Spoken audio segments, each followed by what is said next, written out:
New City katechizmus so zamysleniami. Staré a nové poklady pravdy pre 21. storočie. Zostavil Colin Hansen.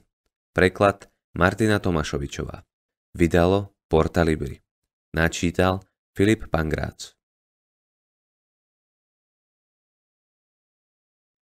Otázka číslo 40. Ako by sme sa mali modliť? Odpoveď. Celé Božie slovo nás inšpiruje a poučuje o tom, ako by sme sa mali modliť. Vrátane modlitby, ktorú nás učil sám Ježiš. Efezanom 3, 14 až 21. Preto zohýbam kolena pred Otcom, od ktorého má meno každý rod na nebi i na zemi, aby pre bohatstvo Božej slávy vo vás jeho duchom mocne zosilnil vnútorný človek a aby Kristus skrze vieru prebýval vo vašich srdciach. Aby ste tak zakorenení a upevnení v láske mohli so všetkými svätými pochopiť, aká je to šírka, dĺžka, výška a hĺbka a poznať Kristovú lásku, ktorá prevyšuje poznanie. A tak, aby ste sa dali naplniť celou Božou plnosťou. Tomu však, ktorý pôsobením svojej moci v nás a na to všetko môže urobiť omnoho viac, ako my prosíme alebo rozumieme, tomu sláva v cirkvi a v Kristovi Ježišovi po všetky pokolenia, na veky vekov. Amen.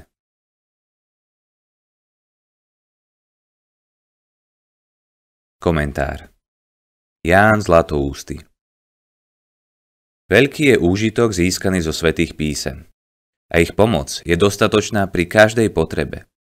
Veď čo bolo kedysi napísané, bolo napísané nám na poučenie, aby sme pre trpezlivosť a útechu z písem mali nádej. Rimanom 14.4, pozri tiež 1. Korinským 10.11. Božie slová sú skutočne pokladom, v ktorých sa skrýva každý liek. Kedykoľvek teda človek potrebuje usmrtiť nezmyselnú pýchu, uhasiť oheň telesnej žiadostivosti, udusiť lásku k bohatstvu, sprotiviť si bolesť či pestovať veselosť a nadobudnúť trpezlivosť, v jeho slovách na to nájde hojnosť prostriedkov. Alistair Begg. Keď rozmýšľame nad tým, ako sa modliť, inštinktívne siahneme po Biblii, pretože práve ona nás inšpiruje a udáva nám smer. Biblia nám ústami Ježiša pripomína, aby sme nikdy neochabovali v modlitbe a ústami Pavla pripomína Filipanom, aby pre nič neboli ustarostení, ale vo všetkom sa obracali k Bohu v modlitbách. Biblia nás tak drží na správnej ceste. V modlitbe by sme v skutočnosti mali prosiť Boha, aby zosúladil naše životy i životy druhých so svojimi zámermi. A takúto modlitbu sa môžeme modliť s istotou. Môžeme sa teda modliť za náš svet, aby muži i ženy uverili evanjeliu. Môžeme sa modliť za robotníkov, ktorí boli vyslaní na žatvu, ako povedal Ježiš. Môžeme sa modliť za dielo evanjelia v našich vlastných životoch, aby sa z nás stali svätí, radostní a vďační ľudia. Popri tom všetkom nezabúdajme na to, že Boh je nás pripravený požehnať. Len my si niekedy ani nenájdeme čas ho o to prosiť.